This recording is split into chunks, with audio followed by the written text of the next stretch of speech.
News Channel 5. Live from Minnesota's news channel, KSTP Channel 5, Stan Turner, Ruth Spencer, Dave Dahl, and Joe Schmidt bring you the Eyewitness News Update. Good evening, everyone. My partner, Ruth Spencer, is off tonight. She is taking a well-deserved break after continuing our storm coverage into the early morning hours. Well, on this night after the superstorm, residents are cleaning up and trying to dry out, and we'll show you several aspects of that in our team coverage tonight. But we begin this evening with part of Eden Prairie slipping into the Minnesota River. Pat Milan is in the newsroom right now with the details on that. Pat? Well, Stan, we thought we'd seen it all. Oh. We haven't seen it all just yet. One home is on the brink of falling into a gully, and an entire neighborhood is watching the water erode away at the foundations of their homes. Here's what we can tell you. The trouble began when a sewer line that serves 18 communities ruptured. It led to this. A home under construction is literally on the brink of falling into a newly created ravine or gully. Another concern here is that 15 million gallons of raw sewage is being dumped into the Minnesota River. And in the same area, a section of the Williams Brothers pipeline, a petroleum fuel line, is also jeopardized. We are told but unable to confirm that the pipeline has been shut down. People in 4 brand new homes a short distance away have been evacuated because those places are now in danger of being torn off their foundations. None of the homes are more than a month old, and one family that moved in today has been evacuated tonight. Basically, things came to a halt this afternoon and nothing was moving. We went in to watch the 6 o'clock news. We came out at 6:30 and the thing had moved 50, 60 feet up, and now you know where it's at. It's a lot closer to our homes right now. At that time, the city of Eden Prairie told us that we should consider packing our whatever we could and leaving the area. And it was just 15, 20 minutes ago that they told us that we should evacuate right now. And that is exactly what they're doing. Those 4 families have been moved out, and Stan, the pictures we're seeing of that home that is under construction, it is eroding quickly, and it looks like it will not last very long. That looks like something right out of California, Pat. Or the sinkholes that we've seen back in down in Florida. And the helpless feeling, those poor homeowners. There's nothing they can do, is there? There's nothing they can do. And another concern is the sewage. 15 million gallons, we mentioned that. That's how much would go a day. This is a massive section of pipeline that takes the sewage from 18 communities. And that's being dumped into the Minnesota River at this time. And the problem is, each day that passes, if they cannot plug it up somehow, 15 million gallons of raw sewage goes into the river. Trouble on top of trouble. Yep. Thank you very much, Pat. One of the worst problems still being felt from the storm are the horrendous road conditions still existing around the metro area. There are still a number of roads that are flooded out and dangerous to drive through. Some, like Highway 494, are closed in spots tonight. Tonight, Highway 494 is reported closed, blocked up at County Road 18 and East Bush Lake Road. In the meantime, other roads that are closed are France Avenue South from 90th to 98th Street, Normandale Boulevard South from 84th to 98th Street, and over in St. Paul, Lafayette Freeway north to 494 West, and Highway 3, the north ramp to 494 West. And flooding has been a big problem for both renters and homeowners. Our team coverage continues now with Kevin Berger describing the problems in Edina. They're wading to their homes on a street called Brook Drive. That brook is now a raging current. It's stranding people who live on this cul-de-sac. What's this creek usually like? Oh, I can jump it no problem, but no, there's no way today. It's up like 20 feet. The high water in 9 Mile Creek carried away part of this man's yard. He worries the house will be threatened next. I just hope that it doesn't get blocked up here and start coming around this way and take my house. Meanwhile, nearby Lake Cornelia is spilling from its banks and covering the road. The water is up so high that canoes can travel through what are usually backyards. This is where many of Edina's storm sewers empty. But the trouble is, I believe that the water has not been flowing out. It's been flowing in, and that is what's caused all this. This door is all that's keeping the water out of this house. And we've been able to fight the water back so far. I've got 2x4s and stuff up against there bracing the door. But if that door breaks, my basement will be in about 3.5 to 4 feet of water. There are 2 things that worry people here. One is the water is still on the rise. The other is that more rain is in the forecast. And so many Edina residents don't know if the worst is now behind them or still yet to come. For the Eyewitness News Update, I'm Kevin Berger in Edina. Unreal. It's not believable. You get a lot of rain here sometimes, but not like this. This is ridiculous.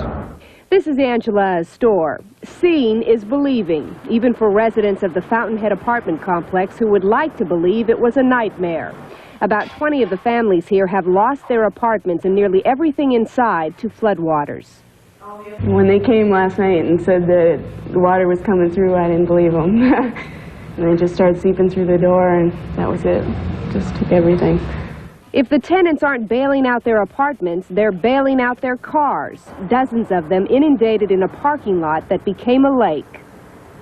Now, the water in this parking lot is said to be about 6 feet deep. Half the people out there are looking for their cars that were lost when the floodwaters came. I think I found my car.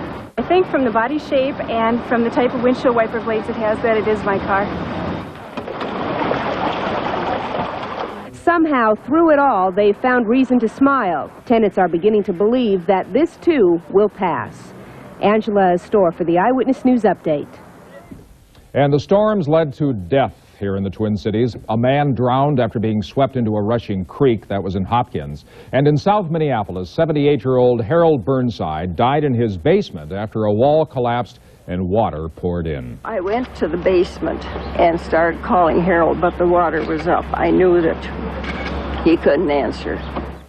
A family in Bloomington watched rising water smash into their basement as well. No one was hurt there, but all were affected.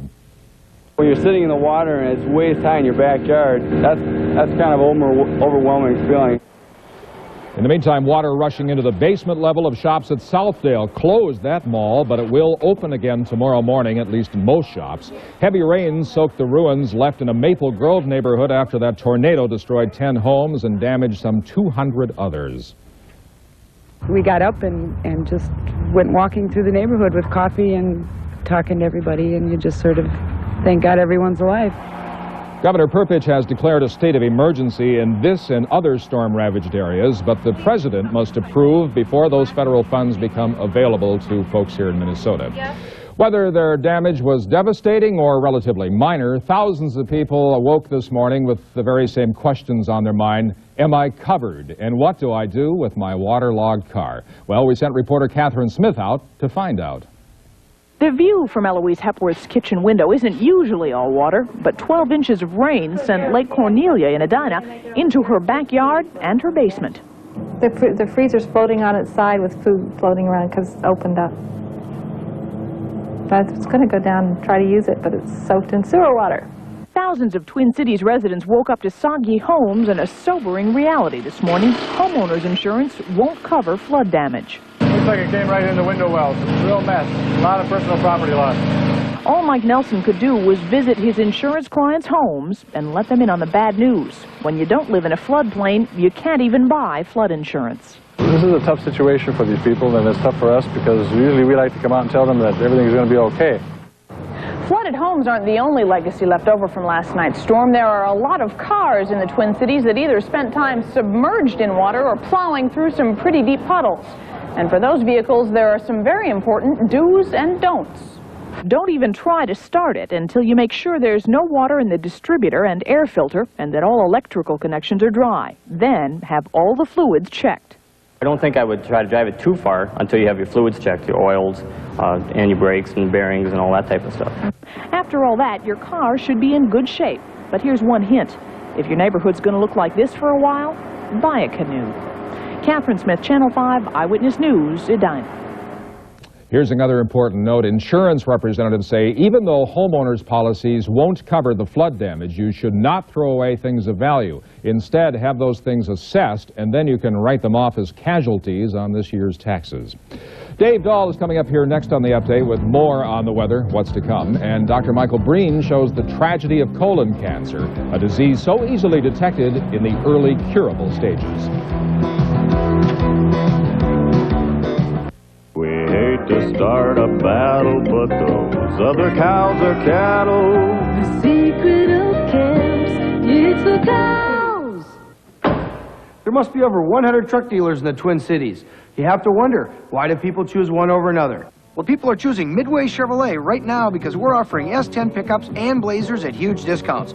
Rebates up to $1,000 or interest rates as low as 3.9%. We've got over 120 S10 pickups and Blazers right here at Midway Chevrolet. I'll see to it that you're satisfied with your new purchase at Midway Chevrolet. You have my word on that. Midway Chev, University Avenue, St. Paul. If finding a parking space this Friday and Saturday is incredibly easy, and getting good seats at the ballpark is a breeze, it could be you're the only ones who aren't at Highland's two-day sale, and you'll be missing fantastic savings on many items, like this portable 13-inch color TV with remote control, just $149. So if there's lots of elbow room at the movies this Friday and Saturday, it's because everyone's saving at Highland's two-day sale, and you're not. Is he waiting there for me? Take me where I long to be, in his open arms. The Eagle GT Plus 4's unique footprint has 40% more tread grooves than America's best-selling new car performance tire. So rain or snow, you'll get the performance you've been waiting for. Take me home, Goodyear. Goodyear, take me home. So far, more than 18,000 of you have picked up a free home test that can save your lives, a test that detects colon cancer in an early and curable stage. All this week, in the Test You Can't Fail, Dr. Michael Breen has told you stories of lives saved in previous campaigns. Tonight, he shows the other side of that disease. Do you ever think about what if you hadn't taken this test that your wife gave? I think about that all the time.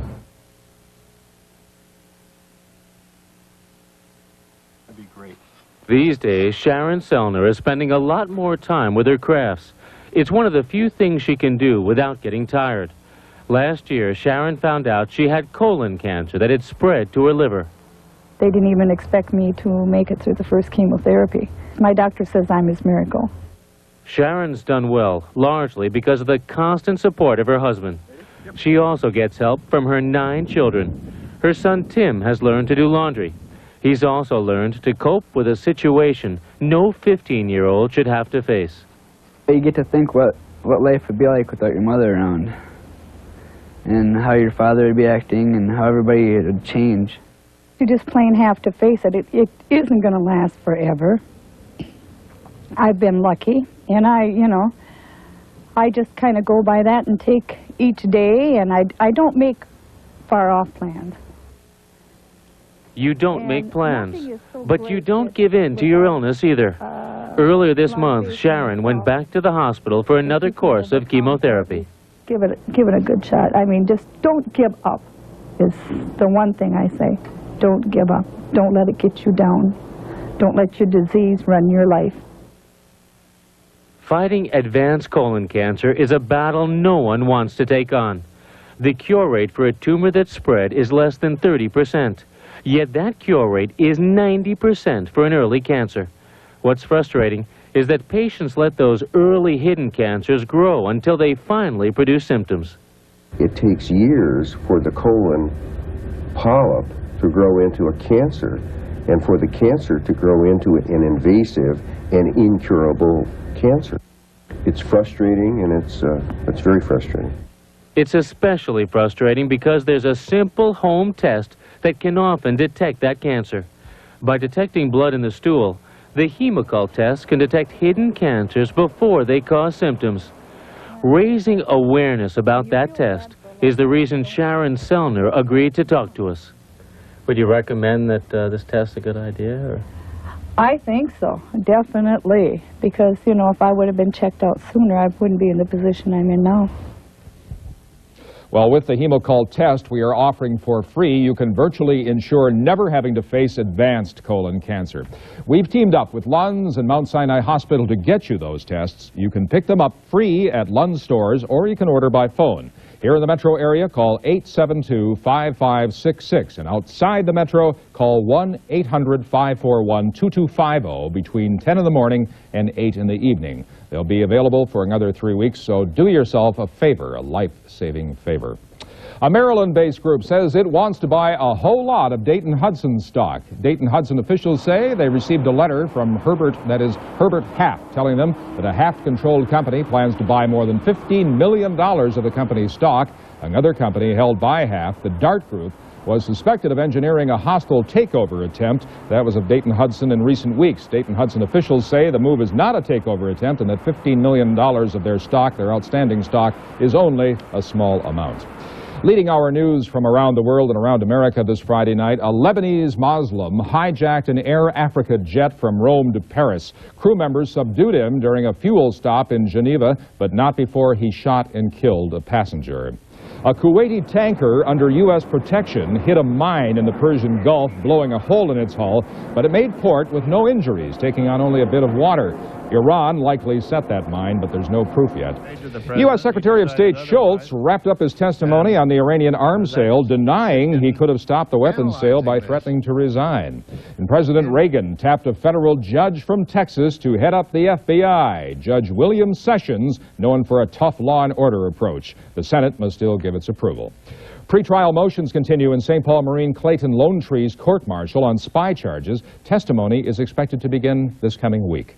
And in Los Angeles, a judge ruled that Joan Collins' prenuptial agreement with estranged husband Peter Holm is legal. That means he will have to settle for $1 million payoff, not half her earnings as he wants. He says he will appeal.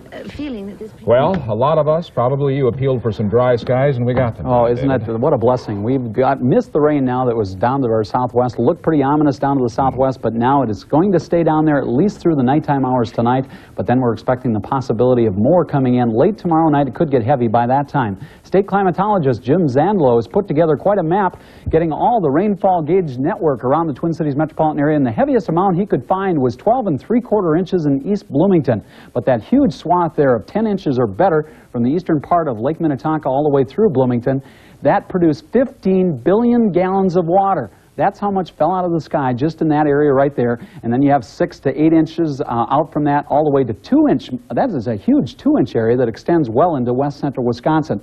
Now, what does that all mean for us? Well, we started out this week dry last Sunday at 7.5 inches better than that, below normal for the year. Well, now this week came along, and we know what happened on Monday and into Monday night.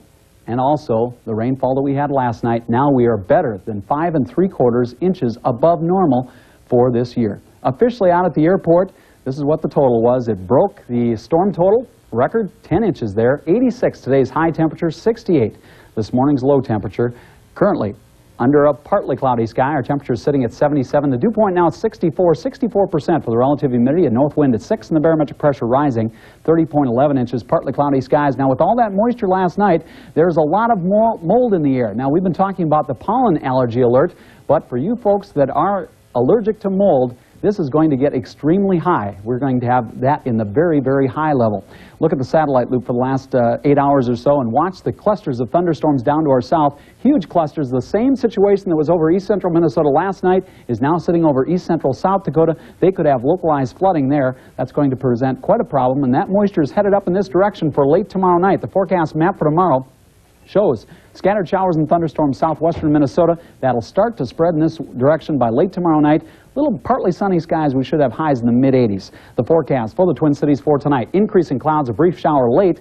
That is very slight chance now. 62 to 66. The wind's light and variable. By the time you get up, partly sunny sky. Most of the showers staying south. 65 for a temperature there. Then starting out in the afternoon, partly sunny. Scattered thunderstorms beginning to develop late in the afternoon. 83 to 87. Southeast wind at about 5 to 10. For Saturday night into Sunday, very warm, very humid. A good chance for thunderstorms developing. Lows in the 60s. Highs there in the mid to upper 80s. Looking ahead a little bit further, for Monday, Tuesday, and Wednesday, some more scattered showers and thunderstorms in there. Lows in the 60s, high temperatures in the 80s. And for Sunday morning, all you folks get out to the Grape Nuts Bike Festival. That's going to be held at Minnehaha Park, starting registration 6:30 a.m. And it's to benefit the Minnesota State Council of American Youth Hostels and the Aquatennial Association. So it's a couple of good charities there. It sure is. That's an upbeat note, isn't it, after last night? Great. Thank you, sir. Still ahead, Mac is back for a Davis Cup matchup with Boris Becker, right? And the Twins are getting this convergent zone that we call that. You get the cooling, the condensation, and the showers and thunderstorms developing. And not only did they develop and stay over the top of us, they continue to reform further downstream and then move into the Twin Cities, and that happened. And of course, 7 hours of rainfall is what we ended up with. High today, 86, 68 for an overnight low officially, 10 inches of rain at the airport, a new rainfall record for the Twin Cities. You can easily say that it'll never happen again in your lifetime. We're talking about an incident that only occurs maybe once every 200-300 years, and Bruce Watson said maybe once every 5,000 to 6,000 years. A benefit? Well, Minnehaha Creek started flowing again after quite a dry spell, by the way, and the falls are absolutely gorgeous and beautiful out there today and tonight. Well, where's all the activity tonight? Most of it is forming to the south of us. Almost the same kind of a thunderstorm complex that we had over us and has moved off to the east is formed out in South Dakota and moving down into Iowa right now, but more development is taking place up to the north and will brush across the southern part of the state. We're saying a chance of a thunderstorm here toward morning here in the Twin Cities. We don't think it's going to be nearly as bad as anything that we had last night. Here's where the severe weather is occurring right now, and they do have a watch in effect for parts of Iowa, and some of that thunderstorm activity will move through the southern tier of counties here in the state. Also a scattering of showers and thunderstorms down in the south and the southeast. Tomorrow's weather map, well, high pressure has built in over us today, produced a day at least to allow us to get out.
Some bit of history we lived through last night, something we'll remember, all of us, for a long time.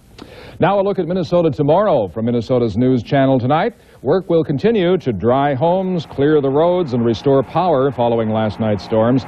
There'll be special ceremonies for the reopening of that new high bridge in St. Paul, and Britain's Big Bird wings into Duluth. The supersonic Concorde